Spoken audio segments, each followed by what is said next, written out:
we began looking at something that could be big. What are we talking about? OxyContin. Specifically, Purdue Pharma is the company that makes it. They've been marketing the drug and pushing it on doctors as something that's non-addictive, when it clearly is. That was a scene from the award-winning miniseries Dope Sick, highlights the opioid crisis in America and the culpability of the drug industry. The lead investigator, the prosecutor of that case, portrayed by actor Peter Sarsgaard, is in the clip, is former Assistant Attorney General of Virginia, Rick Mountcastle. He joins me now to discuss yesterday's bombshell announcement that may not be a big bomb the way we think it is.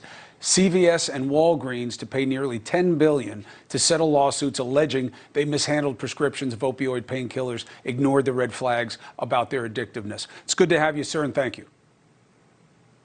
Yes, thank you for having me, Chris. Now, the main point that I want you to explain is we all get blown away by the dollar amount that's going to be going to state governments as if that is going to make things better. You say it's not that easy. Why? Well, it's not.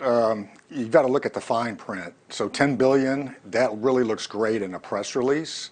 But if you look at the fine print, Walgreens is going to pay that over 15 years. CVS is going to pay it over 10 years. I mean, you can do the math, and you see now we're breaking that down on a yearly basis to significantly less money. Don't get me wrong, it certainly is money that is needed for the treatment of opioid use disorder, if that's in fact where it's going. So you have that for starters. The second thing you look at is, I've seen some of the reports that there are some 3,000 plaintiffs. So then you divide the number that you've already divided down to a year on that over those 10 and 15 years by another 3,000.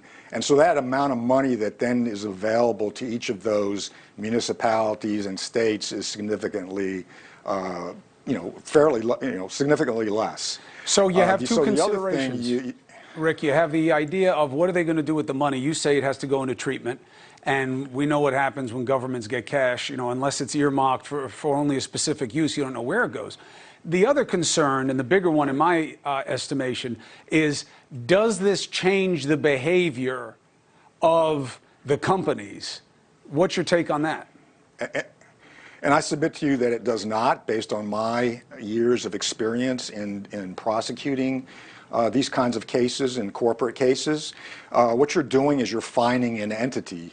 So you're not holding any individual, you're not holding any executive responsible for the malfeasance, in some cases criminal acts of the corporation. And corporations don't do things by themselves. Corporations act based on the executives making decisions, directing conduct. And so the only way that you change corporate behavior, in my opinion, is that you hold those executives that are causing the corporation to commit misconduct and in many cases to commit criminal acts. You've got to hold those executives responsible and personally accountable. Otherwise, all the corporation is going to do is write this off, write these fines off, write these payments off as a cost of doing business because they've made a lot more money than what they're paying back. And you believe that we haven't seen the worst of this yet, that there's more to come? Oh, absolutely. I think fentanyl is really a game changer. It has made this epidemic even more deadly. It was deadly enough as it was originally with just the opioids and the heroin and other street opiates, but now you put fentanyl in the mix, and now it's going to be very, very deadly. It is very, very deadly. I'm part of a number of social media groups involving victims, family members that have lost loved ones to opioid overdoses, and fentanyl is just running rampant right now. Everybody in the business says they've never seen anything like it, and we'll keep our eye on it. I'm actually going to take a deeper dive into what's really going on in that situation. I'll call you about it. Rick Mountcastle, thank you very much. Appreciate you.